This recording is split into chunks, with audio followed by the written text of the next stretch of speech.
Mélanie, Fabienne et Séverine sont étudiantes en soins infirmiers à Épinal, mais dans cette salle de classe, elles n'apprennent pas leur futur métier, elles apprennent, ou plutôt réapprennent, à écrire. Elles suivent la méthode de remédiation orthographique inventée par Anne-Marie Guignard, une méthode singulière. Par exemple, pour ne plus faire de fautes, j'écris des mots sur des feuilles par terre et les stagiaires marchent sur les mots, regardent devant, derrière, ils marchent sur un mur. C'est très très ludique et ils apprennent sans s'en rendre compte en fait.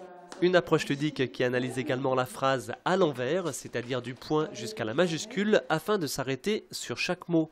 Une méthode bien loin de l'apprentissage académique où, avouons-le, définition et usage des épithètes, attributs et autres compléments d'objets indirects sont généralement oubliés sitôt les bancs de l'école quittés. On n'arrive pas à se faire une image de ce que ça peut être, de ce à quoi ça correspond, et en ne les utilisant pas, mais en remplaçant, d'après la méthode Anne-Marie Guignard, par une histoire, ça leur donne tout à fait du sens. Une histoire de roi, par exemple, les rois être et avoir qu'il faut identifier puis habiller, ou encore celle des noms féminins qui se terminent en e ou en e. Retenez qu'on écrit e quand le mot désigne quelque chose que l'on peut toucher, de la purée, une cheminée. Pour une notion abstraite, c'est un « et ». Fabienne, la bonté. Voilà, je ne peux pas la toucher, je ne peux pas la dessiner. C'est vrai que toutes les méthodes